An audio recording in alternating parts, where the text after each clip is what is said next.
Bonjour. Nous sommes donc au dernier mois du premier semestre de l'année 2025. Je souhaite donc qu'on puisse utiliser ce mois pour commencer à réfléchir aux perspectives du deuxième semestre et voir qu'est-ce qui a marché dans nos administrations et qu'est-ce qui n'a pas marché. Et comme vous le constatez, ce matin donc, nous venons donc de monter les couleurs avec l'hymne de la Confédération, ce qui est encore un pas que nous effectuons dans notre union. Ce qui n'est pas sans difficulté, parce que l'unité est dure, surtout en Afrique. C'est difficile de s'unir. Mais c'est la solution, il faut qu'on s'unisse. Petit à petit, l'AES poursuit son bonhomme de chemin, malgré toutes les difficultés, tous les défis devant nous. Si j'étais naïf, j'allais me poser la question, mais pourquoi les impérialistes ne veulent pas de cette union? Mais je ne suis pas naïf, je sais pourquoi. Et c'est la même question que ceux-là qui ont tendance encore à dormir doivent se poser. Pourquoi ils ne veulent pas qu'on s'unisse? Pourquoi la Confédération fait tant peur ou fait mal à certains? Parce que nous sommes approchés tous les jours par ces impérialistes-là pour amener un des trois à trahir l'autre. Nous sommes confrontés à ça depuis belle lurette. Chaque fois, ce sont ces genres de manœuvres qui sont là pour vous amener à quitter la Confédération. Et ça doit nous amener à réfléchir. Et quand on regarde nos rapports, il n'y a pas d'amitié en fait. Le monde, il n'y a que des intérêts. Les gens ne viennent vers nous que pour leurs intérêts. Il faut qu'on soit bien conscient de cela. On va nous combattre, on continuera à nous combattre, mais nous sortirons victorieux et forts. Ces situations que nous vivons, nous ne devons pas les prendre et nous apitoyer sur nous-mêmes.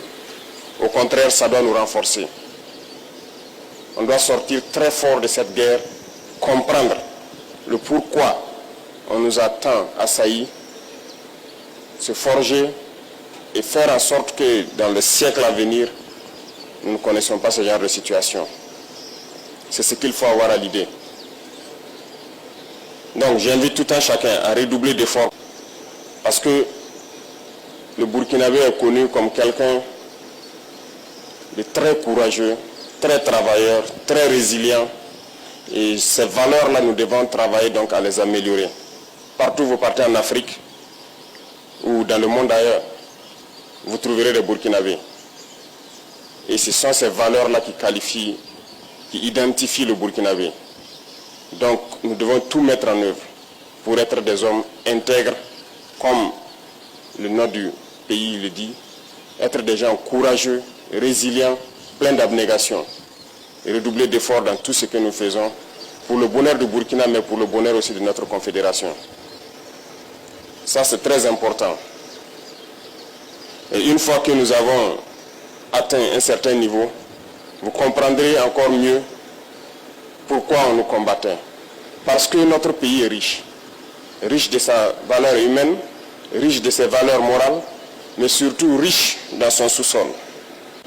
Et ce sont ces richesses-là qui sont convoitées. Mais ces richesses doivent profiter au Burkinabé. Rien n'a encore commencé en termes d'exploitation des ressources naturelles et de rétribution donc, au niveau des masses populaires.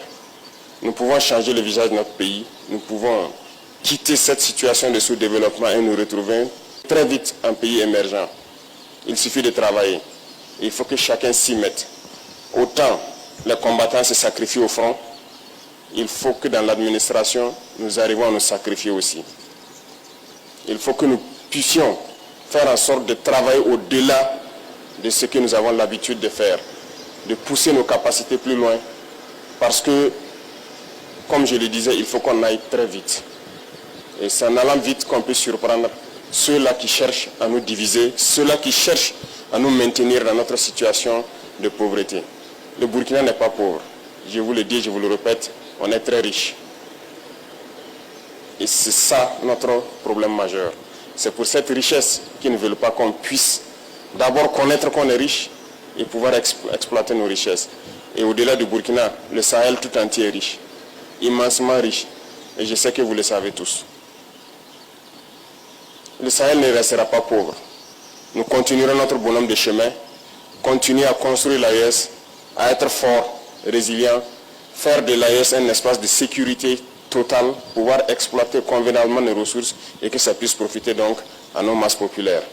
Sur ce, je vous invite donc à passer ce message à tous vos proches. Il faut se sacrifier ici à l'arrière dans les bureaux pour pouvoir soutenir ceux qui sont au front. Donc je vous souhaite très bonne semaine, très bon mois de juin et très bonne fin du premier semestre. Et rendez-vous donc dans peu de temps pour affronter le deuxième semestre avec plus d'énergie, plus d'abnégation, plus de courage. La patrie ou la mort, nous vaincrons.